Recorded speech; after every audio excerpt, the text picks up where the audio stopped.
Bom, pessoal, nessa semana eu quero fazer com vocês uma tentativa de tirar dúvidas de vocês.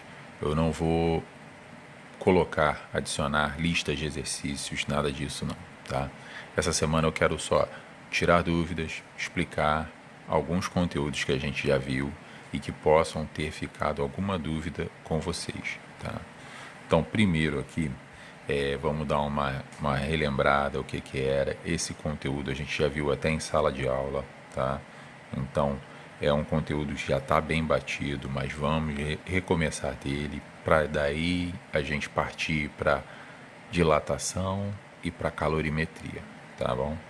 Então, aqui primeiro, ó, termometria é o estudo das temperaturas, das escalas termométricas, tá? E é o nosso primeiro passo a estudar a parte de termologia, de calor, tá? Na física. Então aqui, ó, a termometria, ela vai estudar ideias que são, por exemplo, o mais quente ou mais frio, tá? O quente ou frio, na verdade, são assim apenas sensações que nós temos, tá? O quente ou frio não são uma forma correta de medir a temperatura, tá? Um corpo estar mais quente ou mais frio do que o outro não tem nada de científico nisso, tá bom? Então aqui, ó, nós temos a seguinte situação: um corpo, quando ele está mais quente, na verdade, ele vai estar com maior, vou botar aqui, ó, maior temperatura, e o corpo que está mais frio, ele estaria com menor temperatura, tá? Seria só isso. A temperatura é que vai interessar para gente. E essa temperatura, ela não é diretamente a quantidade de calor que existe num corpo, tá?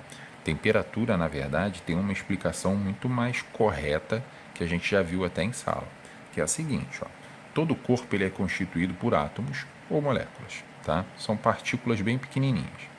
Quanto maior a temperatura, quanto mais o aquecimento acontecer nessa situação aqui, ó, nesse recipiente, tá? Nesse sistema que nós temos aqui, quanto maior for a quantidade de calor adicionada ao sistema, mais agitadas essas moléculas ou esses átomos aqui vão estar. Eles vão estar com maior energia, e essa energia é a energia térmica. Então, assim, a temperatura é a agitação, a quantidade de agitação. Então a gente vai dizer que é o grau de agitação dessas moléculas ou desses átomos, tá? Então, assim, a energia térmica aqui é que a gente vai começar a relacionar com essa temperatura. Quanto maior for essa energia térmica, mais agitadas essas moléculas vão estar, ou seja, maior vai ser a temperatura. Tá bem? Então a relação vai ser essa, com a agitação que essas moléculas ou que esses átomos vão ter. Tá? Então aqui, ó, tem a definição até escrita aqui embaixo. Tá? Temperatura é uma grandeza que permite avaliar o grau de agitação térmica das moléculas de um corpo. Ou seja, temperatura é o grau de agitação das moléculas, tá? Ou o grau de agitação dos átomos naquele corpo. E aqui nós temos alguns conceitos que são importantes para a gente. Por exemplo, equilíbrio térmico. O equilíbrio térmico ocorre quando dois corpos têm a mesma temperatura. Então, quando nós temos um corpo A e um corpo B que estão em contato um com o outro, um está encostado no outro, vai chegar um momento em que o corpo A vai ter a mesma temperatura do corpo B. Quando eles estiverem com a mesma temperatura, eles vão estar nesse equilíbrio térmico. Isso acontece, por exemplo, quando a gente tem lá um copo de água com gelo, em que a água estava a uma temperatura maior, o gelo estava a uma temperatura menor, e quando os dois ficam em contato durante muito tempo, o gelo derrete e ele atinge a mesma temperatura que a água. Então os dois ficam com a mesma temperatura, portanto, ficam em equilíbrio térmico, tá? E nós temos diversas formas de poder enxergar isso no nosso dia a dia. Quando nós encostamos em um objeto que nós temos aquela sensação de que ele está gelado, com o passar do tempo, se nós ficarmos encostados nele muito tempo, ele começa a aquecer. Então, assim, o nosso corpo e aquele objeto vão entrando em equilíbrio térmico, tá bem? Então, equilíbrio térmico é uma coisa que a gente vai ver muito importante na parte de calorimetria, tá? E aqui nós temos as escalas termométricas, que foi o que a gente viu muito na sala. Escalas termométricas, nós temos 3 escalas principais, tá? A escala de Celsius, esse carinha aqui de baixo, tá? Ele desenvolveu um método de medir essa temperatura com um termômetrozinho em que ele botou a marcação de 0 a 100 no seu termômetro, dizendo que o zero dele era quando a temperatura da água passando para o gelo ou do gelo passando para a água, que é o processo que a gente conhece como fusão da água, né, do sólido para o líquido, ou de solidificação do líquido para o sólido, nós temos aqui então esse ponto de transformação, a gente vai dizer que ele vai ser a temperatura igual a zero.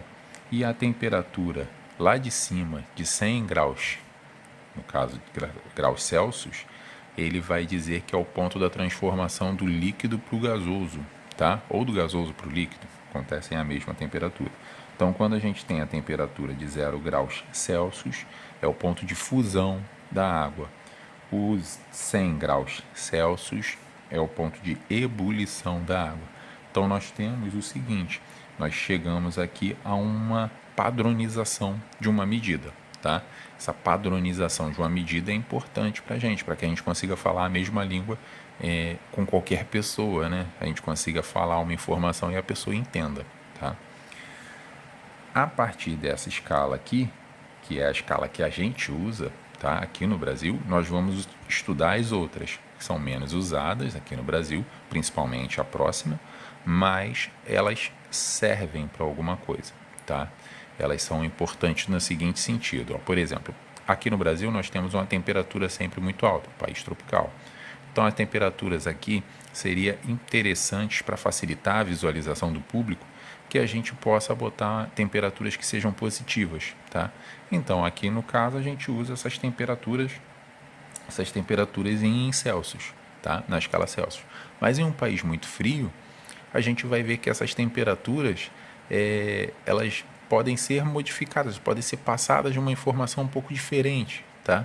Que se você usar a escala Fahrenheit, vou botar ela aqui para vocês verem, a escala Fahrenheit ela tem uma outra forma de ser calculada e o valor dela, positivo, começa em um valor aqui para a gente que é bem diferente. E aí ela vai apresentar uma faixa de temperatura diferente, tá? E que vai deixar valores positivos, mesmo valores que na escala Celsius eram negativos. E aí a representação é útil em alguns países, tá? Eles acham úteis, então eles vão utilizar essa escala Fahrenheit. A ideia de Fahrenheit, ele fez o seguinte, tá? Ele fez uma mistura entre três substâncias, tá? Se eu não me engano, eram amônia, gelo, né? Água no estado sólido e álcool. Quando ele misturou os três, a proporção, não me lembro bem qual foi a proporção que ele botou para cada um desses, ele viu que essa substância ela solidificava a uma temperatura que ele deu lá como o seu ponto mais baixo, que aqui para a gente consta como 32 graus Fahrenheit, tá? Seria, na verdade, o que ele botou como 0 graus Fahrenheit, desculpa. Seria o 0 grau Fahrenheit dele. E quando essa temperatura, quando essa substância entrava em ebulição, ele chamou de 100 graus Fahrenheit. Quando ele foi fazer essa conversão comparando com a escala Celsius, né? Quando tentaram fazer essa comparação entre os dois, eles viram que a temperatura da escala Celsius correspondente à escala Fahrenheit, a gente viu essas duas medidas aqui sendo muito relevantes. Nesse ponto de vista, para nós, tá? Que somos usuários da escala Celsius. Essa daqui é a mais importante para a gente. Então, a partir dela, nós fomos fazer essa comparação. 0 graus Celsius equivalem a 32 graus Fahrenheit. 100 graus Celsius equivalem a 212 graus Fahrenheit. E a partir daí a gente foi calcular, a gente foi projetar uma forma de transformar uma escala em outra. Aqui o que a gente faz, ó, nós temos variações que ocorrem da temperatura do 0 graus Celsius até uma temperatura qualquer em Celsius e do 0 graus Celsius até os 100 graus Celsius. E nós podemos verificar que, ó, essa medida é a mesma que nós temos aqui, o tamanho que essa medida dessa régua que aparece lá nos nossos termômetros, né, essa réguazinha que a gente usa aqui nos nossos termômetros, a medida daqui é a mesma medida daqui. Estão usando aquele conhecimento que a gente já tem de regra de 3, proporcionalidade. A gente acabou tendo a seguinte ideia. Essa variação aqui é equivalente a essa variação se nós considerarmos essa variação toda equivalente a essa variação toda. Ou seja, ΔF menos 32 está aqui, vai ficar igual a θC menos 0, está aqui, θC menos 0. Se nós dissermos que 212 menos 32, que dá 180, for igual a 100 menos 0, que dá 100. Quando a gente tem essa situação, ó, θF menos 32 sobre 180 igual a θC menos 0 sobre 100. Se nós simplificarmos, nós vamos chegar numa equação, não é nem essa equação que a gente usa normalmente, né? A gente usa ela mais bem padronizada para a gente. Vamos botar assim, θC sobre 5 é igual a θF menos 32 sobre 9. A gente chega nessa formulazinha aqui.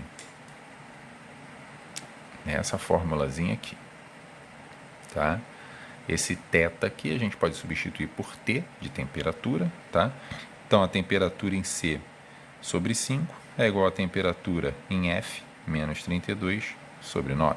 Temperatura de Celsius dividido por 5 é igual a temperatura em Fahrenheit menos 32 dividido por 9. E a partir daí a gente faz os cálculos necessários, tá? E a mesma ideia que surgiu para essas transformações de Fahrenheit para Celsius, surgiu também para uma escala que a gente considera como uma escala pura, que é a escala em Kelvin, que ela não admite valores negativos. Ela não é uma escala relativa, ela só aceita valores positivos. Ela é que acabou sendo a padrão absoluta que a gente chama, porque se ela não aceita valores negativos, a gente começa a poder comparar ela diretamente com aquela quantidade de energia adicionada a um sistema. Quanto mais energia, maior vai ser essa temperatura. Quanto menor a energia, menor vai ser essa temperatura. E começa a ficar mais ligado esses nossos conceitos, tá? Então aqui nós temos a ideia que o Kelvin teve, que é a seguinte: se nós tivermos a escala como sendo uma medida de quantidade, relacionando, né, com a quantidade de energia que existe nesse corpo, nós não podemos ter essa energia sendo considerada negativa, nós temos que considerar ela positiva. Então, para facilitar, ele começou a ter essa ideia de colocar só valores positivos, tá? E a partir daí teve muito mais aplicação do que a escala Celsius ou Fahrenheit, tá? Que são mais aplicações usuais do dia a dia, e a de Kelvin foi mais aplicada à ciência, tá? Por não considerar valores negativos e facilitar muito nossos cálculos, porque trabalhar com número negativo é sempre mais complicado, tá? Vou dar uma paradinha aqui e daqui a pouco eu continuo com a explicação.